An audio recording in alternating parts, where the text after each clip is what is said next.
Hi friends, எல்லோரும் எப்படி இருக்கீங்க? Welcome to Arur Devi's kitchen. இன்றைக்கி நம்ம வீடியோக்குள்ளே என்ன பார்க்க போகிறோம்னு பார்த்தீங்கன்னா, ரொம்ப சிம்பிளான ஈஸியாக எல்லோரும் செய்யக்கூடிய ஒரு ரெசிபி தான். வாங்க அது எப்படி செய்கிறது, என்னென்ன தேவைங்கிறது இப்போ நம்ம பார்க்கலாம். வாங்க இப்போ நம்ம வீடியோக்குள்ளே போகலாம். இந்த ரெசிபி செய்கிறதுக்கு ஒரு பாத்திரம் எடுத்துக்கிட்டேன். பார்த்தீங்கன்னா இப்போ 1 கப் அளவுக்கு நான் கோதுமை மாவு எடுத்துருக்கிறேன். அதை அப்படியே ஒரு பக்கமாக வச்சுட்டு நம்ம இப்போ வெல்லம் அதே கப்பால் பார்த்திங்கன்னா 1/2 கப் அளவுக்கு நான் வெல்லம் எடுத்துருக்கிறேன் ஃப்ரெண்ட்ஸ், பொடிச்சு. அதை இப்போ நம்ம கரைச்சி எடுத்துக்கலாம். அந்த கப்பாலே 1/2 கப் தண்ணி சேர்த்துக்கிட்டேன். இப்போ வெல்லத்தை பார்த்திங்கன்னா நம்ம நல்லா கரைச்சி எடுத்துக்கலாம். கம்பி பதம் பாகு பதம்லாம் தேவையில்லை, நம்ம வெல்லம் நல்லா கரைஞ்சா போதும்.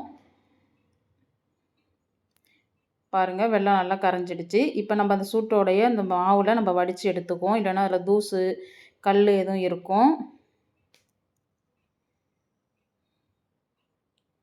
அந்த சூட்டோடய நம்ம வடித்து எடுக்கும்போது அந்த மாவில் கொஞ்சம் நல்லா சீக்கிரமாக வெந்துடும் மாவு. அதனால தான் சூட்டோடு வடித்து எடுத்துக்கிறோம் நம்ம. இப்போ இந்த மாவை நம்ம நல்லா கலந்து விட்டுக்கலாம் ஃப்ரெண்ட்ஸ். இந்த வெல்லம் பாவில் நல்லா கைவிடாமல் நல்லா கலந்து எடுத்துங்க அந்த மாவை. பாருங்கள், இந்த மாதிரி கலந்து எடுத்துக்கிட்டால் போதும்.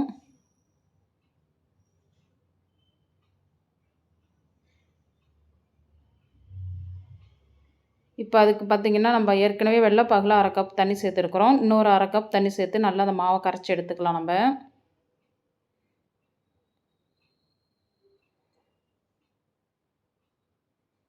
கைவிடாமல் நல்லா கரைச்சி எடுத்துங்க அந்த மாவை.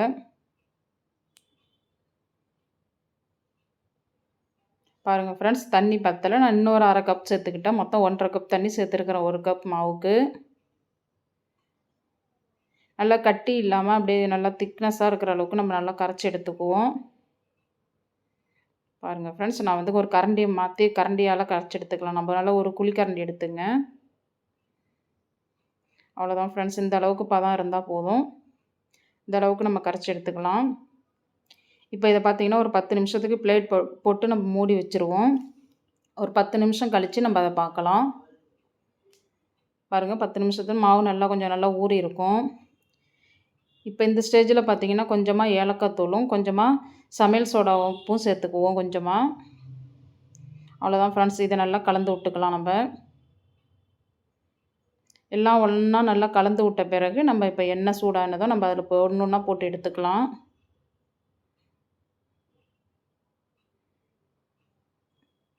அவ்வளோதான் ஃப்ரெண்ட்ஸ், எல்லாம் ஒன்றா நல்லா கலந்து விட்டாச்சு. இப்போ எண்ணெயும் நல்லா சூடாகிடுச்சு. இப்போ நம்ம ஒன்று ஒன்றா போட்டு எடுத்துக்கலாம். அதில்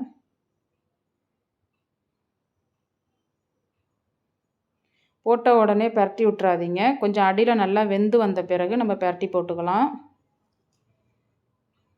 அடுப்பை மீடியமாக வச்சுங்க, ஹையில் வச்சிடாதீங்க, இல்லைன்னா அப்படியே ஒரு மாதிரி கருகி போனது மாதிரி ஆகிடும்.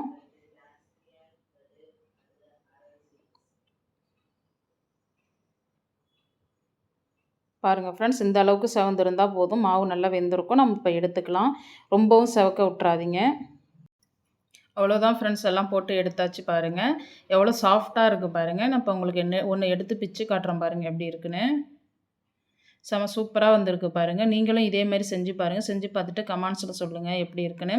இந்த வீடியோ பிடிச்சிருந்துச்சின்னா ஒரு லைக் போடுங்க, ஷேர் பண்ணுங்கள், சப்ஸ்கிரைப் பண்ணுங்கள், பக்கத்தில் உள்ள பெல் பட்டனை கிளிக் பண்ணுங்கள் ஃப்ரெண்ட்ஸ். மீண்டும் ஒரு வீடியோவில் சந்திப்போம். பாய்.